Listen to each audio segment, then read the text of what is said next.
Hello నమస్తే, welcome to నవచైతన్యం news. నేను మీ Suresh. Morning న్యూస్లో వివిధ పత్రికల్లో వచ్చినటువంటి ముఖ్యమైన వార్తలను మనం చూద్దాం.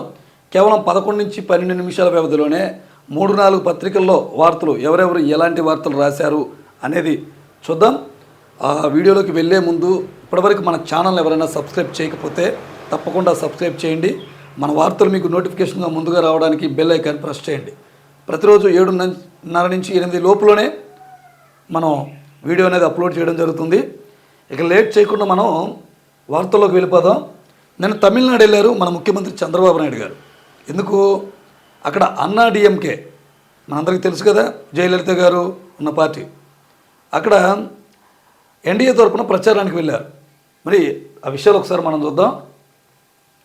అక్కడ ఏం మాట్లాడారు వాళ్ళతో అంటే, డబుల్ ఇంజన్తో ప్రగతి పదం, ఏపీనే నిదర్శనం, అభివృద్ధి కావాలంటే ఎన్డీఏకు ఓటేయండి, మహిళా బిల్లుకు మోకాలొడ్డి, డిఎంకే ఏం సాధించింది అని మాట్లాడారు. కేంద్రం నిధులిచ్చినా ఇక్కడ ప్రభుత్వం తీసుకోవట్లేదు. తమిళనాడు ఎన్నికల ప్రచారంలో ముఖ్యమంత్రి చంద్రబాబు. కేంద్రంలో రాష్ట్రంలో ఎన్డీఏ ప్రభుత్వం రావడంతో ఆంధ్రప్రదేశ్ అభివృద్ధి పదంలో దూసుకుపోతుందని ఏపీ ముఖ్యమంత్రి చంద్రబాబు నాయుడు పేర్కొన్నారు. డబుల్ ఇంజిన్ సర్కార్ ఫలితం ఎలా ఉంటుందో తమ రాష్ట్రాన్ని చూసి తెలుసుకోవచ్చునని అన్నారు. మీకు అలాంటి అభివృద్ధి కావాలంటే ఎన్డీఏను గెలిపించాలని తమిళనాడు ఓటర్లకు పిలుపునిచ్చారు. చంద్రబాబు సోమవారం తమిళనాడులోని కోయంబత్తూరు, కృష్ణగిరి జిల్లా తళి, అలాగే చెన్నై అన్నానగర్ నియోజకవర్గాల్లో ఎన్డీఏ తరఫున ఎన్నికల ప్రచారం నిర్వహించారు. కోయంబత్తూరులో వివిధ రంగాలకు చెందిన తెలుగువారు నిపుణులతో భేటీ అయ్యారు. ఆయా సభల్లో ఆయన మాట్లాడుతూ, ఏపీలో 2019లో మేము ఓడిపోతే ఓ పార్టీ వచ్చి 5 ఏళ్లు విధ్వంస పాలన చేసింది. దీంతో ఆంధ్రప్రదేశ్ను కాపాడేందుకు పవన్ కళ్యాణ్తో కలిసి రాజకీయంగా ముందుకెళ్ళాం. మేమిద్దరం ప్రధానమంత్రి నరేంద్ర మోదీతో కలిసి ఏపీలో ప్రగతిని సాధిస్తున్నామని చెప్పి అక్కడ ఎన్నికల ప్రచారంలో చెబుతున్నారు. మరి మన రాష్ట్రంలో నిజంగా అలాగే జరుగుతుందా? డబుల్ ఇంజిన్ సర్కార్తో మన రాష్ట్రం అభివృద్ధిలో పరుగులు పెడుతుందా అంటే అది అందరికీ మనకే తెలుసు, తమిళనాడు ప్రజలకు అది తెలియదు. సో ఏంటంటే ప్రచారం చేయాలి కాబట్టి వెళ్ళారు. సో ఇంకా మరొక వార్త మనం చూసినట్లయితే, నేను చంద్రబాబు నాయుడు గారి పుట్టినరోజు సందర్భంగా ఆయన సతీమణి భువనేశ్వరి గారితో కేక్ కట్ చేశారు. అలాగే ఏ ఒక్కరూ ఆకలితో బాధపడకూడదని 269 అన్నా క్యాంటీన్లు ఏర్పాటు చేశామని చంద్రబాబు గారు ఈ సందర్భంగా చెప్పారు. నిజంగా పేదవారు ఆకలితో బాధపడకూడదు అనుకుంటే మనకి పేదలకు ఇచ్చే రేషన్ బియ్యం తినడానికి ఆరోగ్యకరంగా ఉండేటువంటి బియ్యం కనుక ఇస్తే నిజంగా పేదవాళ్ళు ఎవరు ఆకలితో ఉండరు. ఇక వెంకటరామిరెడ్డి డిస్మిస్, ప్రభుత్వ ఉద్యోగిగా ఉంటూ సర్వీసు నిబంధనల ఉల్లంఘన. 2024 ఎన్నికల్లో వైకాపా తరపున ప్రచారం. అభియోగాలు రుజువు కావడంతో ఉద్యోగం నుంచి తొలగిస్తూ ఉత్తర్వులు. వాళ్ళేమంటున్నారు దీని మీద చూడండి ఒకసారి. రెడ్ బుక్ రాజ్యాంగం అమలవుతుందన్నాడు వెంకటరామిరెడ్డి. చూడండి, ఉద్యోగులపై రెడ్ బుక్ టెర్రర్. ప్రభుత్వ ఉద్యోగుల సమైక్య అధ్యక్షుడు వెంకటరామిరెడ్డిని డిస్మిస్ చేసిన ప్రభుత్వం. సమస్యలు పరిష్కరించాలని అడగటమే ఆయన చేసిన నేరం. ఉద్యోగులకు ఇచ్చిన హామీలు నెరవేర్చకుండా చంద్రబాబు సర్కార్ వేధింపులు. అన్ని వర్గాల ఉద్యోగులు రోడ్డెక్కుతుండటంతో బెదిరించి భయపెట్టే కుతంత్రం. పెండింగ్ డిఏలు, పీఆర్సీ ఇవ్వాలని ఉద్యోగ సంఘాల డిమాండ్. బకాయి పెట్టినా దాదాపు 40,000 కోట్లు చెల్లించేది ఎప్పుడైనా నేను ప్రశ్నిస్తున్నారు. ఈ నెలలోనే భారీ ఆందోళనకు సిద్ధమైన ఉపాధ్యాయ సంఘాలు. ఇప్పుడు వాస్తవాలు మనం మాట్లాడుకోవాల్సి వస్తే, ఇప్పుడు వెంకటరామిరెడ్డి అయినా ఒక ఉద్యోగి. ఆయన చెప్పినంత మాత్రాన ఓట్లేస్తే పరిస్థితిలో ఉద్యోగులు ఎవరు ఉండరు. ఆయన మోటివేట్ చేస్తే ఓటు వేసే ఇదిలో ఎవరు ఉండరు. సో ఆయన్ని కేవలం ఇప్పుడు వైసీపీ ఆరోపించినట్టుగానే ఈ ఉద్యోగ సంఘాల నాయకుల్ని బెదిరింపులకు గురి చేసి ప్రయత్నం జరుగుతుందని చెప్పేసి ఆ మాట వినపడుతుంది. వీళ్ళు రాసుకొచ్చింది ఏంటయ్యా అంటే, ప్రభుత్వ ఉద్యోగిగా ఉంటూ సర్వీసు నిబంధనల ఉల్లంఘన. 2024 ఎన్నికల్లో వైకాపా తరపున ప్రచారం. అభియోగాలు రుజువు కావడంతో ఉద్యోగం నుంచి తొలగిస్తూ ఉత్తర్వులు అని చెప్పి చెప్తున్నారు. ఆయన ప్రచారం చేస్తే ఎవరు ఓట్లేస్తారు చెప్పండి? ఆయన ఏమన్నా సూపర్ స్టారా లేకపోతే మెగాస్టారా? వాళ్ళు చెప్పినా జరగట్లేదు. ఒక చిన్న ఉద్యోగ సంఘం నాయకుడు చెప్తే ఏమవుతుంది? ఇక ఉద్యోగుల స్థానికతపై కొత్త నిబంధనలు అమల్లోకి రాబోతున్నాయట. ఇక జగన్ రెడ్డి కనుసన్నల్లోనే పెద్ద దస్తగిరి హత్య. ఎవరు ఈ నిజాన్ని బయటపెట్టింది? నిమ్మల రామానాయుడు గారు, మన మంత్రి, నీటిపారుదల శాఖ మంత్రి. తన సన్నిహితుడు నిత్యానంద రెడ్డికి అడ్డుగా ఉన్నాడనే ఘాతుకం.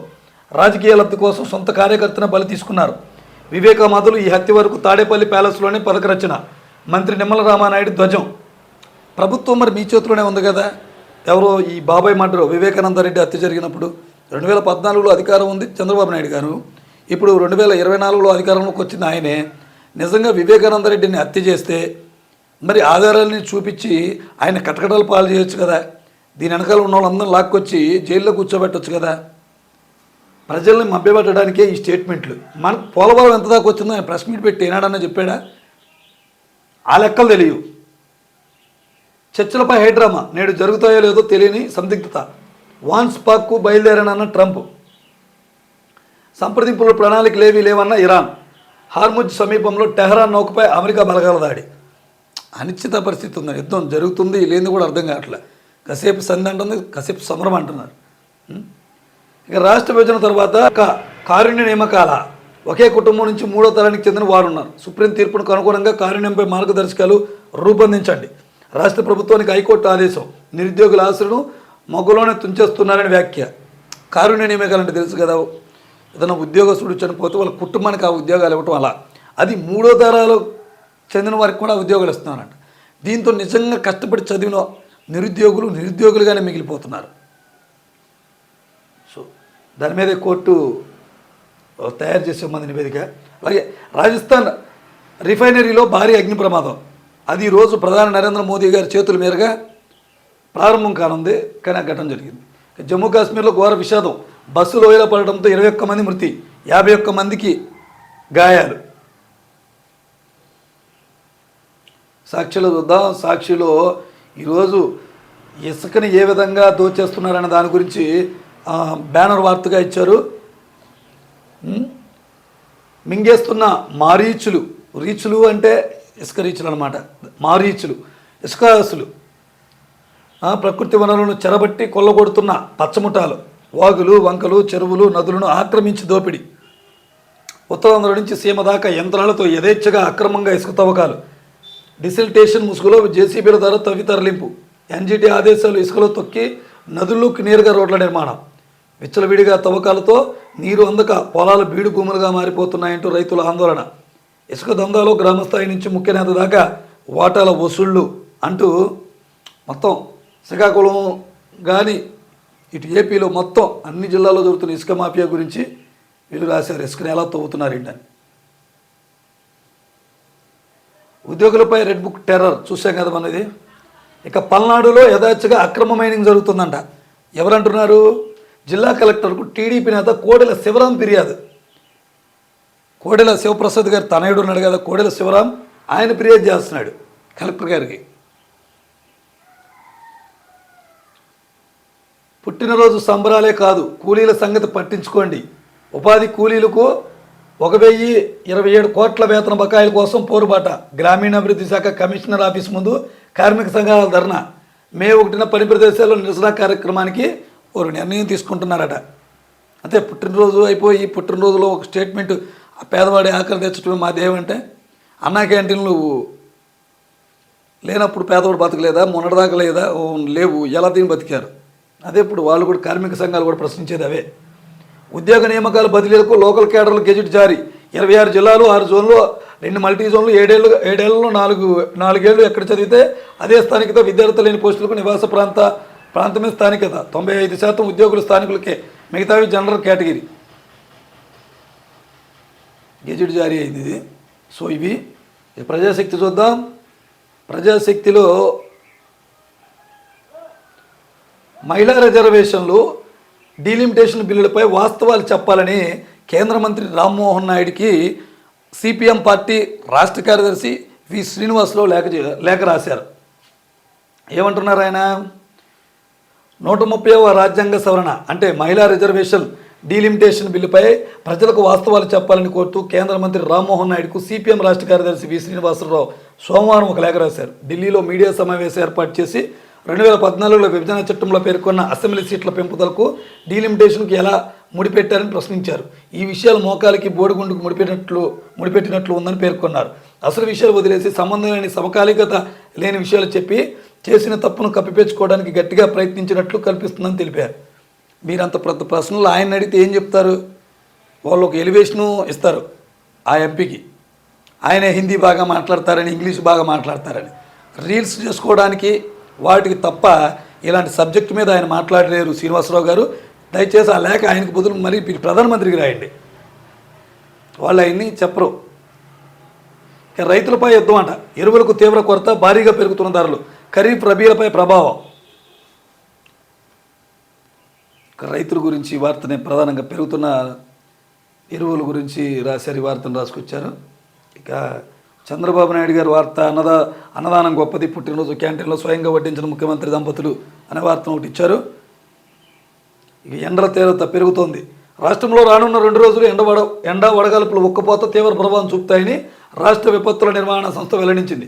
ఈ నెల 21న 46 మండలాలు తీవ్ర వడగాల్పులు, 29 మండలాల వడగాల్పులు వీచే అవకాశం ఉందని ఆ సంస్థ ఎండి ప్రఖర్ జైన్ తెలిపారు. 22న 54 మండలాల్లో తీవ్ర వడగాల్పులు, 15 మండలాల్లో వడగాల్పులు వీచే అవకాశం ఉందన్నారు. చూడండి, జాగ్రత్తగా ఉండాలి ప్రజలు. ఇక ఉదంపూర్ ఘోర రోడ్డు ప్రమాదం, లోయలోనికి పడిన బస్సు 20 మంది మృతి. 1.13 కోట్ల విలువైన గంజాయి పట్టివేత. పోలవరం జిల్లా మారేడుమల్లి మండలంలో 1.13 కోట్ల విలువైన గంజాయిని పోలీసులు స్వాధీనం చేసుకున్నారు. 3 అరెస్ట్ చేశారు. పోలీసులు సోమవారం మీడియాకు వెల్లడించిన వివరాల ప్రకారం మారేడుమిల్లి సిఐ టీజీఎన్ ప్రసాద్, ఎస్ఐకే శ్రీనివాసరావు, ఇతర పోలీసు సిబ్బంది సంయుక్తంగా ఈ ఆపరేషన్ నిర్వహించారు. మారేడుమల్లి గ్రామ శివారు జిఎం వలస జంక్షన్ వద్ద పోలీసులు మాటువేగా గంజాయితో అఫ్జల్, అలాగే నప్రాజ్, పైజన్, రజాక్ పట్టుబడ్డారు. వీరు కర్ణాటక రాష్ట్రంలోని బెంగళూరుకు చెందినవారంట. అక్కడి నుంచి అల్లూరు జిల్లా దారకొండ గ్రామానికి వచ్చి అక్కడ ఓ వ్యక్తి వద్ద 6 సంచుల్లో ఉన్న 152 కిలోల గంజాయిని సేకరించి తమ కారులో లోడ్ చేశారు. ఈ నెల 18 రాత్రి మారేడుమల్లి మీదుగా ప్రయాణిస్తూ రోడ్డు పక్కన నిలిచిన ఆర్టీసీ బస్సును ఢీకొట్టి భయంతో కారును వదిలేసి పరారయ్యారు. ఈ ఘటనపై మారేడుమిల్లి పోలీస్ స్టేషన్ కేసు నమోదు చేసి దర్యాప్తు ప్రారంభించారు. ఈ కేసులో 76 లక్షల విలువైన 152 కిలోల గంజాయి, అలాగే 37.50 లక్షల విలువైన 3 కిలోల హాషిఫ్ ఆయిల్ పోలీసులు స్వాధీనం చేసుకున్నారట. సో ఇవి ఈరోజు పత్రికల్లో ప్రధాన వార్తలు.